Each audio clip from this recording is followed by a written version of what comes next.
সিলেটে নারী ক্রিকেটের মধ্য দিয়ে শুরু হলো বঙ্গবন্ধু বাংলাদেশ গেমসের আনুষ্ঠানিকতা। প্রথম ম্যাচে সালমার নীলের বিপক্ষে ব্যাট করছে জ্যোতির লাল দল।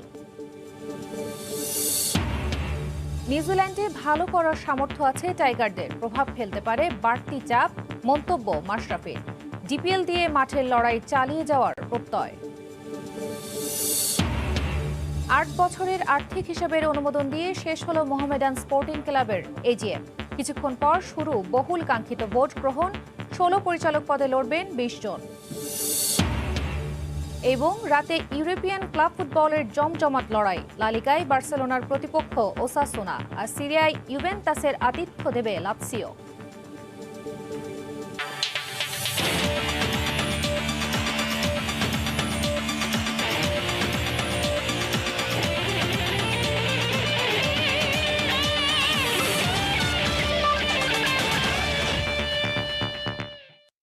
বিশ্বের নানা প্রান্তের খেলাধুলার খবর নিয়ে আমাদের নিয়মিত আয়োজন খেলার সময়, আর এই আয়োজনে আপনাদের সঙ্গে আছি আমি খান তাজদিন হাসান। শুরুতেই বাংলাদেশ গেমসের খবর। আনুষ্ঠানিকভাবে শুরু হলো নবম বঙ্গবন্ধু বাংলাদেশ গেমসের নারী ক্রিকেট ইভেন্টের। সকালে সিলেট আন্তর্জাতিক ক্রিকেট স্টেডিয়ামে বাংলাদেশ নীল দলের বিপক্ষে লড়াইয়ে নামে বাংলাদেশ লাল দল। এর আগে ইভেন্টের উদ্বোধন করেন বাংলাদেশ অলিম্পিক অ্যাসোসিয়েশনের মহাসচিব সৈয়দ শাহেদ রেজা। জাতীয় পতাকা উত্তোলন এবং বেলুন উড়িয়ে ইভেন্টের সূত্রপাত করেন তিনি। এ সময় বিওএ এবং বাংলাদেশ ক্রিকেট বোর্ডের উচ্চপদস্থ কর্মকর্তারা উপস্থিত ছিলেন। পরে ম্যাচ শুরু হলে সালমার নীল দলের বিপক্ষে ব্যাটিংয়ে নামে জ্যোতির লাল দলের ব্যাটসম্যানরা। তবে জাহানারার বোলিং তোপে প্রথমেই বিপাকে পড়ে লাল দল। 0 রানে ফিরে যান সুপ্তা। টিকেননি অধিনায়কও, নিগারের শিকারী তৃষ্ণা।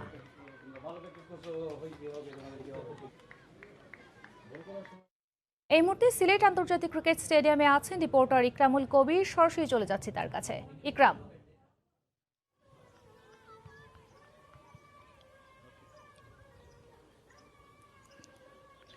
ধন্যবাদ। আমি সিলেট আন্তর্জাতিক ক্রিকেট স্টেডিয়ামে আছি। আমার পিছনে যে খেলাটি হচ্ছে সেটা হচ্ছে কি আজকে কিছু সময় আগে সকাল 10:15টার দিকে নবম বঙ্গবন্ধু বাংলাদেশ গেমসের যে উদ্বোধন করা হলো, সেই গেমসের নারী ক্রিকেটারদের খেলা অনুষ্ঠিত হচ্ছে। তবে শুরুতেই যে নারী ক্রিকেটার সালমার নীল দলের বোলিংয়ের কাছে দাঁড়াতে পারেনি লাল দল। 63 রানে তারা গুটিয়ে নিতে হয় 28.1 ওভারে, এবং জিনাত আসিয়া অর্থী 21 রান করে, এবং সর্বোচ্চ রান হচ্ছে কি 51 বলে, এবং ঝিলিক 10 রান করে 45 বলে। অন্যদিকে নীল দলের ফারিয়া ইসলাম তৃষ্ণা 10 ওভারে 1 মেডেন 13 রান দিয়ে 6টি উইকেট দখল করে নিয়েছে। সালমা 14 রান দিয়ে 2 উইকেট দখল করে, এবং সালমার নেতৃত্বে অত্যন্ত দাপটের সাথে খেলছে আমরা দেখেছি যে নীল দল। এবং নীল দল বর্তমানে 64 রানের টার্গেট নিয়ে 12টা 47 মিনিটে মাঠে নেমেছে। এ পর্যন্ত সর্বশেষ খবর হচ্ছে গিয়ে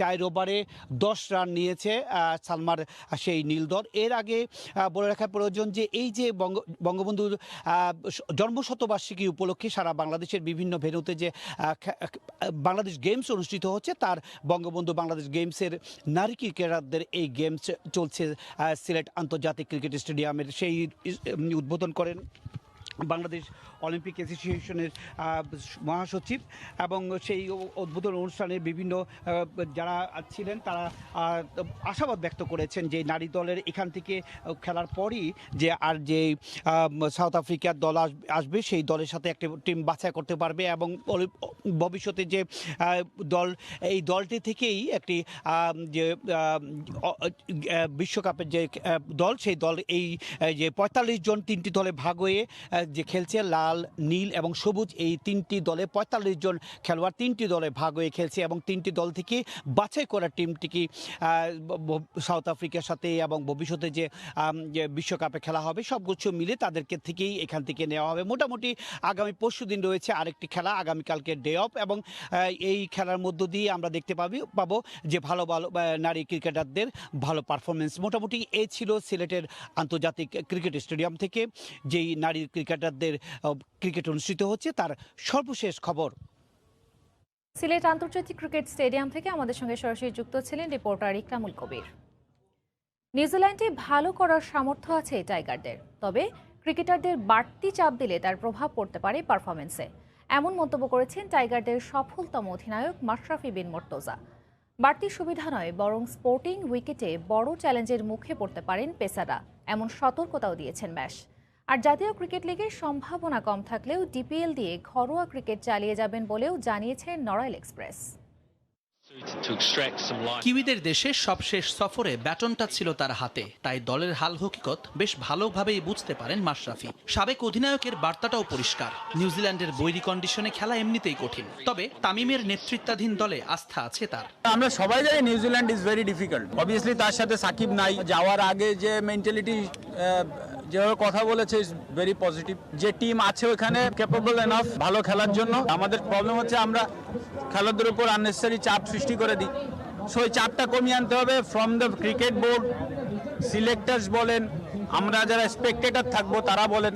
ক্যারিয়ারের গোড়ায় বল হাতে গতির ঝড় তুলে নামের পাশে নড়াইল এক্সপ্রেসের তকমা জুটিয়েছিলেন। গতির মাত্রা কমে এলেও অভিজ্ঞতা হয়েছে ক্ষুরোধার। নিউজিল্যান্ডের উইকেট নিয়ে তাই আগাম সতর্কতা দিয়ে রাখলেন অনুজ পেসারদের। এখন তো ফ্ল্যাট উইকেট, ওই দেশে আরো বাংলাদেশে 250 রান করা কঠিন হয়, ওইখানে আপনার 300 350 করে আবার চেঞ্জও হয়ে যায়। সো ওইখানে পেস বোলারদের জন্য আরো কঠিন।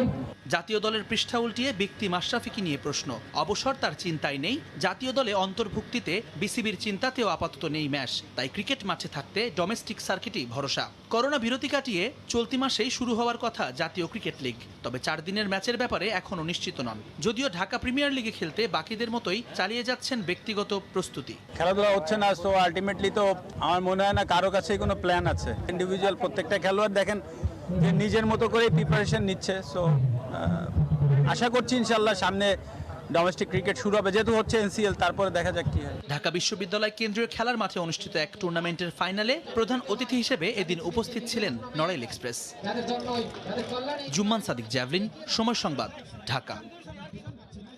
আয়ারল্যান্ড উলভসের পেসার রুয়ান প্রিটোরিয়ার্সের কোভিড পজিটিভ আসায় আজ আবারও টেস্ট করা হচ্ছে পুরো দলের। সকালে বাংলাদেশ এবং আয়ারল্যান্ড উলভস সদস্যের করোনা পরীক্ষার স্যাম্পল নিয়ে যাওয়া হয়েছে।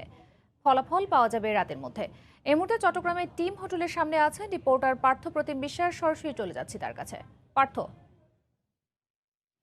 ধন্যবাদ। আয়ারল্যান্ড উলভস ও বাংলাদেশ ইমার্জিং দলের সাথে গতকাল প্রথম ওয়ানডে খেলার সময় হঠাৎ করেই কিন্তু নাটকীয়ভাবে একজন খেলোয়াড়ের করোনা পজিটিভ এমন তথ্য আসার পর কিন্তু খেলা বন্ধ হয়ে যায়। তো সেক্ষেত্রে গতকাল কিন্তু 30 ওভার পর্যন্ত প্রথম ওয়ানডের খেলা অনুষ্ঠিত হয়েছিল। আমি একটু জানিয়ে রাখি, বাংলাদেশ এবং আয়ারল্যান্ড অনূর্ধ্ব-19 দলের মধ্যে কিন্তু প্রথমে 4 দিনের একটি টেস্ট ম্যাচ অনুষ্ঠিত হয়েছিল এবং এরপর চট্টগ্রামে 3টি ওয়ানডে হওয়ার কথা ছিল। সেক্ষেত্রে প্রথম যে ওয়ানডে ম্যাচটি সেটি কিন্তু গতকাল 30 ওভার পর্যন্ত খেলা হয়েছিল, কিন্তু হঠাৎ করে আয়ারল্যান্ডের ফাস্ট বোলার রোহান পিটোরিয়াস যে করোনা আক্রান্ত হওয়ার খবর পাওয়ার পরেই কিন্তু খেলা পুরোপুরি বন্ধ হয়ে যায়। তো সেক্ষেত্রে করোনার যে নিয়মটি সেটি হচ্ছে চট্টগ্রামে করোনা পরীক্ষা করার পর একদিন পরে তার রিপোর্ট পাওয়া যায়। অর্থাৎ আজকে যদি করোনার পরীক্ষা করা হয়, আগামীকাল 11টায় এই করোনা পরীক্ষার ফলাফল পাওয়া যাবে। কিন্তু আমরা কিছুক্ষণ আগে সিভিল সার্জনের সাথে কথা বলেছিলাম, তিনি আমাদেরকে জানিয়েছেন আজকে সকালে কিন্তু যারা আয়ারল্যান্ড দলের খেলোয়াড় রয়েছে এবং বাংলাদেশ দলের খেলোয়াড় রয়েছে তাদের নমুনা সংগ্রহ করা হয়েছে এবং আজকে অনেকটা অগ্রাধিকার ভিত্তিতে রাত 9টা কিংবা 10টার মধ্যে দ্রুত করোনা পরীক্ষার ফলাফল যাতে দেওয়া যায় সে চেষ্টাই কিন্তু তারা করছেন। এবং তারা বলছেন প্রতিদিন কিন্তু করোনা পরীক্ষা করা হলে এর ফলাফল পাওয়া যায় কিন্তু পরের দিন। কিন্তু যেহেতু আগামীকাল একটি খেলা রয়েছে, খেলা হবে কি হবে না সেটি মূলত নির্ভর করছে করোনা পরীক্ষার ফলাফলের উপরেই। তো সেক্ষেত্রে তিনি বলছেন আজকে রাতের মধ্যে, বিশেষ করে 9টা কিংবা 10টার মধ্যে যত দ্রুত সম্ভব করোনা পরীক্ষার ফলাফল দিতে পারলে তখন বোঝা যাবে আসলে আর কারো করোনা আছে বা হয়নি, এর তথ্যটি পাওয়া যাবে। তবে একটি বিষয় সেটি হচ্ছে আসলে যারা খেলতে নামে খেলোয়াড়রা করোনা পরীক্ষার ফলাফল নিয়ে কিন্তু তাদের মাঠে খেলতে নামার কথা ছিল, কিন্তু গতকাল করোনা পরীক্ষার ফলাফল পাওয়ার আগে কিভাবে তারা মাঠে খেলতে নামলো সেটি কিন্তু অনেকটা একটা প্রশ্নের বিষয়। তো সেক্ষেত্রে বলা যায় গতকাল 30 ওভারের মতো খেলা হয়েছিল, এরপর ম্যাচটি পরিত্যক্ত ঘোষণা করা হয়। আগামীকাল দ্বিতীয় ওয়ানডে খেলা রয়েছে, মূলত করোনা পরীক্ষার ফলাফলের উপরে নির্ভর করবে দ্বিতীয় ম্যাচ অনুষ্ঠিত হবে কিনা। তো এই ছিল আমার কাছে এখনো পর্যন্ত চট্টগ্রামের রেডিসন হোটেলের সামনে থেকে এখানকার সর্বশেষ খবর। চট্টগ্রামের টিম হোটেল রেডিসনের সামনে থেকে আমাদের সঙ্গে এতক্ষণ সরাসরি যুক্ত ছিলেন রিপোর্টার পার্থ প্রতিম বিশ্বাস। ওয়েস্ট ইন্ডিজের বিপক্ষে দ্বিতীয় টি-20তে 43 রানের জয় পেয়েছে শ্রীলঙ্কা। 3 ম্যাচের সিরিজে 1-1 সমতায় ফিরল লঙ্কানরা। টস জিতে শুরুতে ব্যাট করে 6 উইকেটে 160 রান সংগ্রহ করে শ্রীলঙ্কা। জবাবে 117 রানে অল আউট হয় স্বাগতিক উইন্ডিজ। ব্যাট করতে নেমে দুরন্ত সূচনা পায় লঙ্কানরা। দুই ওপেনার দানুষ্কা গুনাথিলাকা এবং পাথুম নিসানকা মিলে 95 রানের জুটি গড়ে বড় রানের ভিত করে দেন। প্রতিপক্ষ বোলারদের শাসন করে 56 রানে ফেরেন গুনাথিলাকা। অন্যদিকে 37 রানে নিসানকা ফেরেন রান আউটের শিকার হয়ে। শুরুটা ভালো হলেও শেষটা আশানুরূপ হয়নি সফরকারীদের। দানিশ চান্টিমাল, অ্যাঞ্জেলো ম্যাথিউস হতাশ করেন। অ্যাশেন ব্যান্টারা কিছুটা চেষ্টা করেছেন, খেলেছেন 21 রানের ইনিংস। উইন্ডো হাসারাং ডি সিলভা খেলেন 19 রানের ইনিংস। শেষ পর্যন্ত 160 রান সংগ্রহ করে লঙ্কানরা। জবাবে লিন্টন সিমন্স আর এভিন লুইসের ওপেনিং জুটির স্থায়িত্ব মাত্র 9 রান।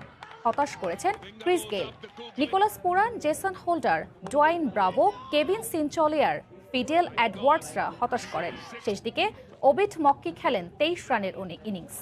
117 রানে থামে উইন্ডিজ, ফলে 43 রানের জয় নিশ্চিত হয় শ্রীলঙ্কার।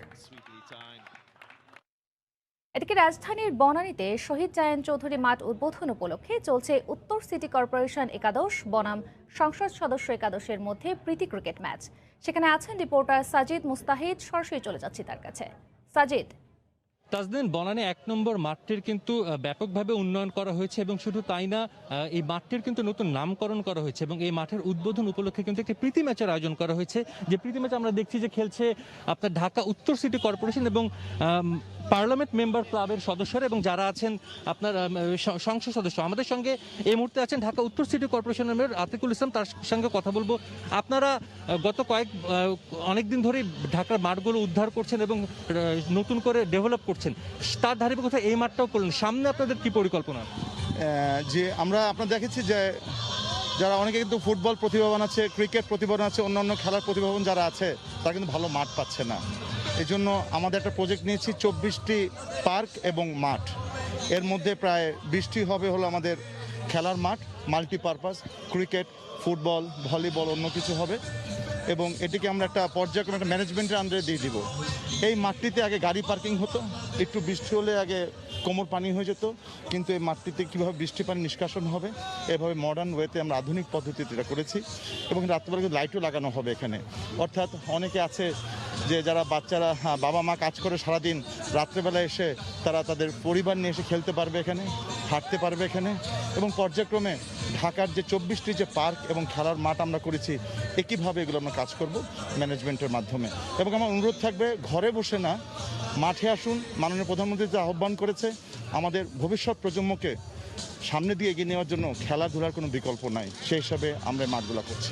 ধন্যবাদ মেয়র আতিকুল ইসলাম। দর্শক, যেটা বলছিলেন যে প্রায় 5.5 কোটি টাকা ব্যয় করে কিন্তু এই মাঠটি ডেভেলপ করা হয়েছে এবং এই মাঠে কিন্তু যেটা বলছিলেন যে আগে খুবই খারাপ ও বাজে অবস্থা ছিল এবং একই সঙ্গে এই মাঠগুলোকে উন্মুক্ত করে দেওয়া হবে সবার জন্য এবং এখানে যারা শারীরিক প্রতিবন্ধী তাদের জন্য কিন্তু আলাদা একটি কর্নার করা হবে এবং সেখানে তারা বাড়তি সুযোগ সুবিধা পাবে এবং রাতের বেলাও যাতে এই মাঠগুলোতে খেলার সুযোগ সুবিধা থাকে এবং খেলতে পারে সেই বিষয়গুলোও কিন্তু আসলে দেখভাল করা হবে এবং সেটাই কিন্তু আমাদের জানালেন মেয়র আতিকুল ইসলাম। তো বনানী মাঠ থেকে আমার কাছে এই ছিল সবশেষ খবর।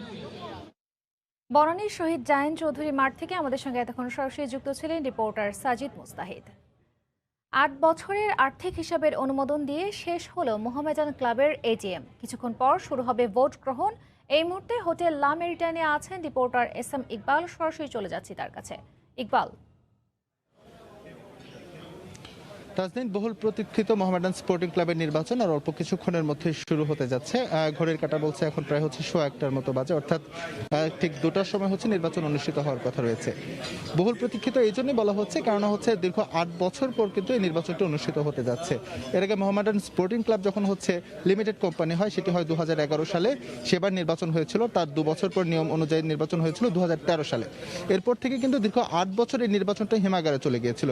নানা কারণে মোহামেডান স্পোর্টিং ক্লাবের নির্বাচন হয়নি এবং তার কিন্তু নেতিবাচক ফলাফল আমরা দেখেছি। ক্লাবটি ক্রমান্বয়ে কিন্তু মানে তাদের পারফরমেন্স কিন্তু পড়ে যাচ্ছিল একদম, এবং সেটাই কিন্তু আমরা দেখেছি। এবং রিসেন্ট যদি তাদের পারফরমেন্স নিয়ে যদি আলোচনা করি, ক্লাব কিন্তু ভালো করছে এবং 2019 সালে ক্যাসিনো কেলেঙ্কারির পর বা ক্যাসিনো কাণ্ডের পর থেকে কিন্তু ক্লাবটি আসলে হচ্ছে যে ইন্টারিম যে দায়িত্বে যারা ছিলেন এই ক্লাবটির পরিচালনা পর্ষদে, তারা চেষ্টা করেছেন ক্লাবটির যে হারানো ঐতিহ্য সেটি ফিরিয়ে আনার জন্য।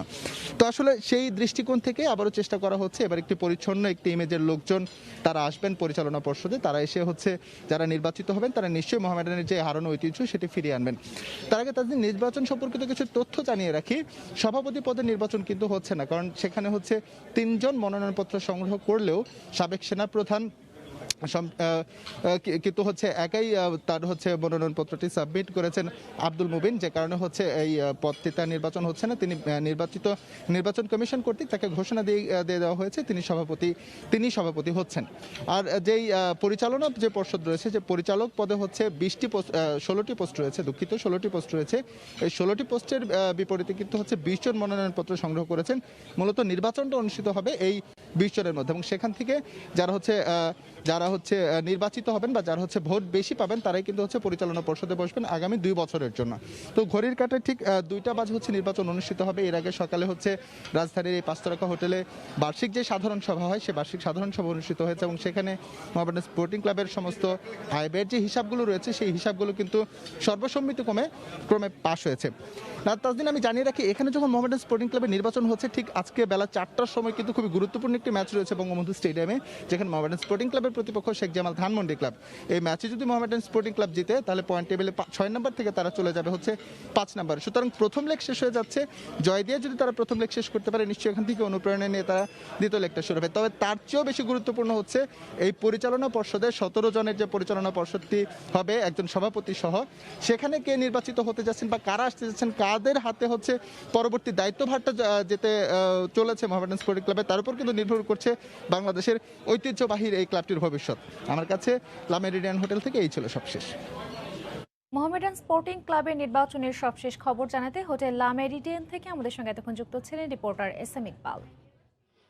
খেলার সময় আরও থাকছে, সাভারে বিকেএসপির ভর্তি কার্যক্রমে অংশ নিতে শিক্ষার্থীদের ঢল। ক্রিকেটার, ফুটবলার হওয়ার স্বপ্ন, সন্তানের নিশ্চিত ভবিষ্যতের জন্য আগ্রহী অভিভাবকরা। শুধু আরএফএল ক্লাস পাইপই পারে মাটির 1250 ফুট নিচের চূড়ান্ত চাপেও টিকে থাকতে যুগের পর যুগ। উন্নত দেশগুলোর আদলে আয়োজিত হবে এবারের বাংলাদেশ গেমসের বক্সিং ডিসিপ্লিনের খেলা। দেশের বাইরে থেকে আনা হবে বিচারক। সারা দেশের 90 জন বক্সার প্রস্তুতি নিচ্ছেন দুবেলা করে। তবে শঙ্কা আছে বক্সারদের ফিটনেস ফিরে পাওয়া নিয়ে। বাংলাদেশ গেমস নিয়ে ফেডারেশনগুলোর প্রস্তুতি নিয়ে ধারাবাহিক প্রতিবেদনে আজ থাকছে বাংলাদেশ বক্সিং ফেডারেশনের খবর।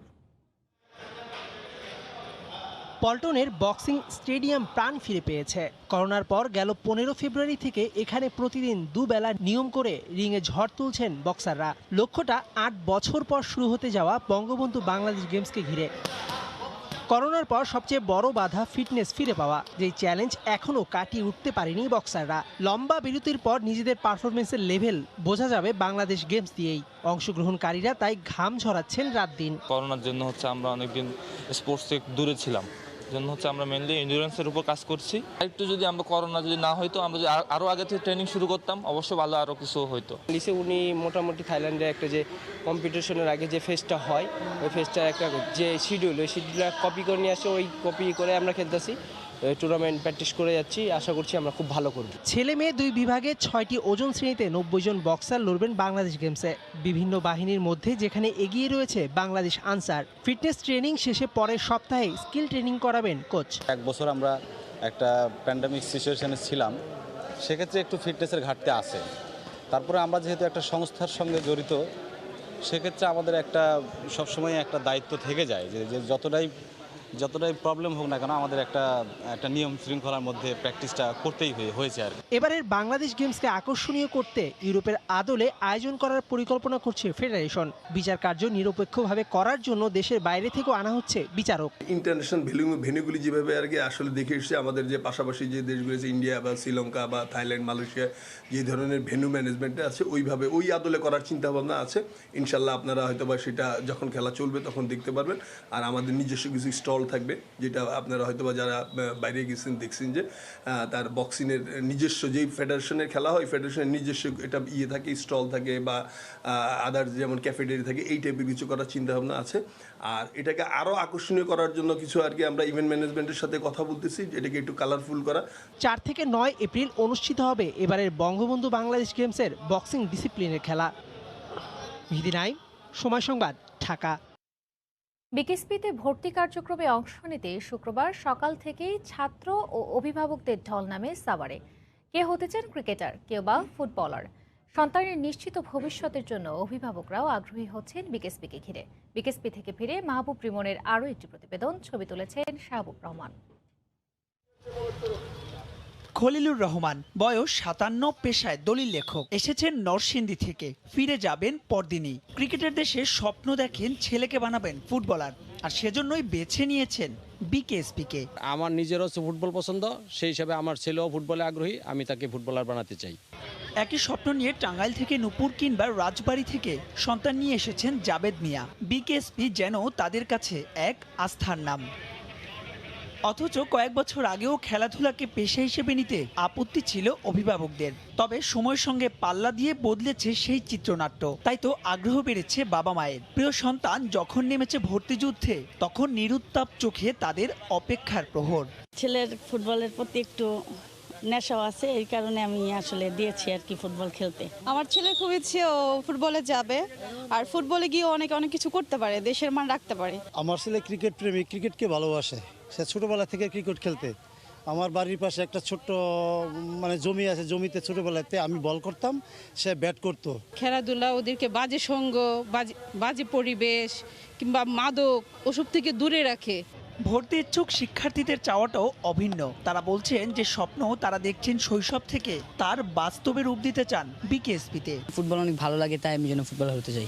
আমার বইয়া আমার প্রিয় বড় ভাই শ্রদ্ধেয়, ওনার যে লাইফস্টাইল অনুসরণ করছি এবং ফুটবলকে অনেক ভালোবাসি। সাকিব ভাইয়ের মতোই আমি বল করতে চাই এবং ছোট সাকিব হতে চাই। ভর্তি পরীক্ষায় প্রথম ধাপে উত্তীর্ণদের আরও 2 ধাপে দিতে হবে পরীক্ষা। সবশেষ এখান থেকে সুযোগ মিলবে 225 জন শিক্ষার্থীর। মাহবুব রিমন, সময় সংবাদ, বিকেএসপি, সাভার।